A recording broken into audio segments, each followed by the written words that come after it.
Hazme amarte, capítulo 2. Antes de que empezaran a buscarla, Brooke salió de su escondite bajo la ventana abierta del salón y echó a correr hacia los establos. Lo había oído todo, incluso lo que el emisario les dijo a sus padres. Esa mañana iba de camino al establo cuando el hombre llegó en su elegante carruaje, y llevada por la curiosidad, se escondió allí de cuclillas para descubrir por qué había acudido. Sus padres rara vez tenían visitas, no hacían vida social en el hogar, solo cuando iban a Londres, así que sus amigos en el condado eran escasos. Además, nunca le contaban nada y por eso escuchar a escondidas se había convertido en una costumbre. Primero la buscarían en su habitación, luego en el invernáculo, después en los establos, los 3 lugares que ella frecuentaba. Sin detenerse para comprobar el esguince de la pata delantera del semental, ni para saludar al nuevo potrillo, llamó al caballerizo para que se apresuraran a preparar a Ravel, su yegua. La había llamado así porque eso es lo que ella era, una rebelde, al menos en el fondo. Brooke detestaba casi todos los aspectos de su vida y quería cambiarla, pero carecía del poder para hacerlo. Por supuesto, y finalmente la habían aceptado. Decidió no esperar al mozo de cuadra, que seguramente estaría almorzando. No era obligatorio que la acompañara, puesto que ella tenía permiso para cabalgar por las tierras de Whitworth. Sin embargo, estas eran extensas. Solo una 1/4 parte estaba destinada a una amplia granja donde criaban ovejas cuya lana había enriquecido a los Whitworth durante décadas. Y no es que en algún miembro de la familia hubiera esquilado alguna vez una oveja. El resto del terreno era abierto boscoso, y ella le permitía una buena galopada, que es lo que necesitaba ahora. Quería disponer con bastante tiempo, con el fin de digerir todo lo que acababa de escuchar, antes de que sus padres compartieran las noticias con ella. Su primera reacción fue una enorme desilusión, porque los duelos de Robert impedirían que pudiera asistir a la temporada social en Londres, tal como le habían prometido. Planear ese viaje había estrechado la relación con su madre. En los últimos años, Brooke casi no la había visto, y si no la conociese, incluso podría haber pensado que la idea del viaje excitaba a Harriet. Brooke hubiera hecho las maletas y hubiese estado preparada para partir a Londres de inmediato. Ya tenía los baúles y el nuevo guardarropa que llevarían. Harriet le había brindado una temporada social en Londres, no porque quisiera hacerlo o porque creyera que complacería a Brooke, sino porque era lo que la sociedad esperaba de sus padres, y Harriet siempre hacía lo que esperaban de ella. Brooke nunca había tenido tantas ganas de emprender ese prometido viaje, pero las promesas quedaron en nada.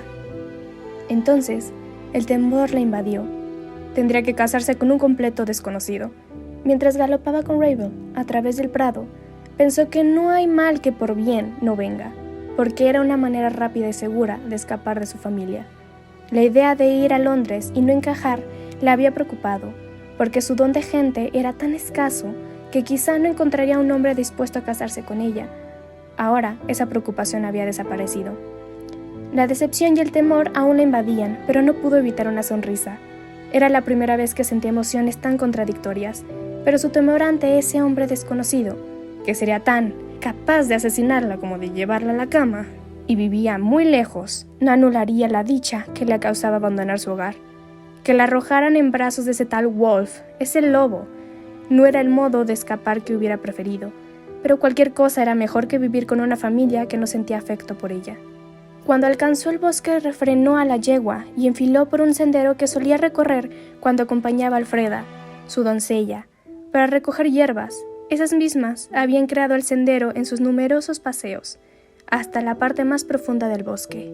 Desmontó cuando llegó a un solitario y soleado claro, alzó la vista al cielo y dio rienda suelta a su ira, luego a su miedo, y finalmente soltó una carcajada de alivio, porque por fin ya no estaría a merced de esas personas sin corazón, cuya sangre compartía. Dios, pensó, no echaré de menos este lugar ni estas personas. Bueno, a excepción de los criados. Alice, la doncella de la planta superior, le había regalado una caja de cintas bordadas a mano para la temporada en Londres. Brooke derramó lágrimas cuando se dio cuenta del tiempo y el amor dedicados a confeccionarlas. O Mary, la cocinera, que siempre tenía un abrazo, un pastelito para ella. O William, su mozo de cuadra, que hacía todo lo posible para hacerla reír cuando ella estaba de un humor melancólico. Si Alfreda no podía acompañarla, la echaría demasiado de menos. La doncella había estado a su lado desde que Brooke nació, cuando Harriet no tuvo más leche, y Alfreda, que acababa de perder a su propio bebé, había sido contratada para que la amamantara. Después Alfreda se había convertido en su niñera y finalmente en su doncella. Había cumplido 33 años, tenía cabellos negros y ojos de un color tan oscuro que también parecían negros. Además era una madre para ella, mucho más de lo que Harriet jamás había sido. También era la mejor amiga de Brooke, sencilla, mandona y a veces escandalosamente directa. Alfreda no era servil, en absoluto, y se consideraba igual a todo el mundo. Brooke pasaba mucho tiempo cuidando las plantas del invernáculo para que Alfreda dispusiera de hierbas durante todo el año. Los aldeanos de Tamdon confiaban en Alfreda para curar sus dolencias. Acudían a la cocina y le hacían sus pedidos a Alfreda a través del personal de cocina, y ella entonces les hacía llegar sus remedios de hierbas del mismo modo a cambio de una moneda. Hacía tanto tiempo que la doncella ayudaba a las personas que Brooke imaginaba que a esas alturas ya sería rica, y si bien la llamaban una bruja en vez de sanadora, no dejaban de acudir suplicando las pócimas. Alfreda no era una bruja, solo poseía un antiguo saber acerca de las propiedades medicinales de las plantas y las hierbas, un saber que en su familia había sido transmitido de una generación a otra. Alfreda guardaba el secreto de sus talentos curativos frente a la familia de Brooke, porque temía que la acusaran en serio de ser una bruja y la echaran de la casa. Sueles tener motivos para enfurecerte y llorar, pero ¿por qué estás riendo? ¿Qué te ha complacido, cielo? ¿El viaje a Londres? Brooke echó a correr hacia Alfreda cuando la doncella apareció detrás de un árbol. A Londres no, pero un viaje desde luego. Tengo unas noticias un tanto buenas para compartir. ¿Un tanto buenas?, preguntó Alfreda riendo. ¿Es que no te he enseñado los peligros que suponen las contradicciones? Me dan en matrimonio a un enemigo de mi hermano, no por voluntad propia de mis padres, sino a petición del príncipe regente. Alfreda arqueó una ceja. Los miembros de la familia real no piden, exigen.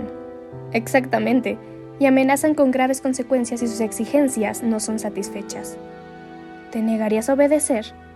Yo no, mis padres, pero han decidido no esperar a ver si el regente se está tirando un farol, y en cambio me enviarán a ese hombre. Robert cree que el hombre me rechazará, así que después de todo tal vez no me veré obligada a casarme con él.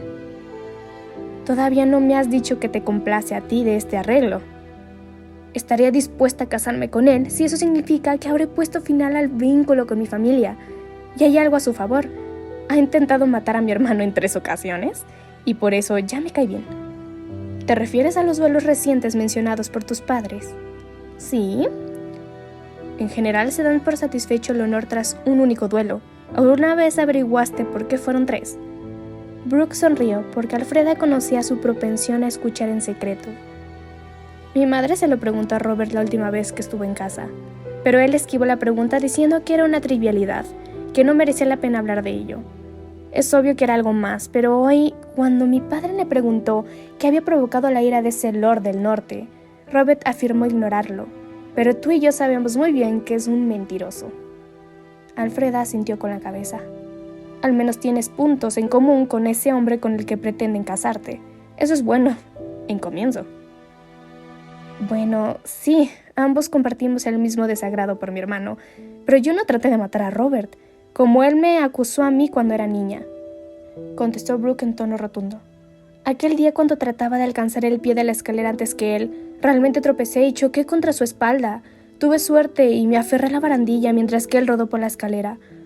Pero él afirmó que lo había empujado adrede y mis padres le creyeron, como siempre lo han hecho. Así que me encerraron en mi habitación hasta que Robert se recuperara, pero juro que él fingió que necesitaba unas semanas más para que su tobillo se curara, porque sabía que yo detestaba estar encerrada. Pero ya me da igual lo que piense. Robert me odia desde mucho antes, como tú bien sabes. Alfreda le rodeó los hombros con un brazo y la estrechó. Deja de ver a ese odioso muchacho, te hará mucho bien. Brooke hubiera incluido a toda su familia en esa afirmación, pero no lo dijo. Puede que parta antes de una semana. ¿Vendrías conmigo? Por favor, di que sí. Por supuesto que te acompañaré. Entonces, dediquemos el día a abastecernos de nuevas provisiones y de hierbas con raíces que tú podrías plantar. No sabemos si en el norte hallaremos todas las hierbas que necesites. ¿Dónde en el norte? No lo sé, aún no me han dicho nada. En realidad, yo solo... La risa de Alfreda le interrumpió. Sí, ya sabemos cómo te haces con la información.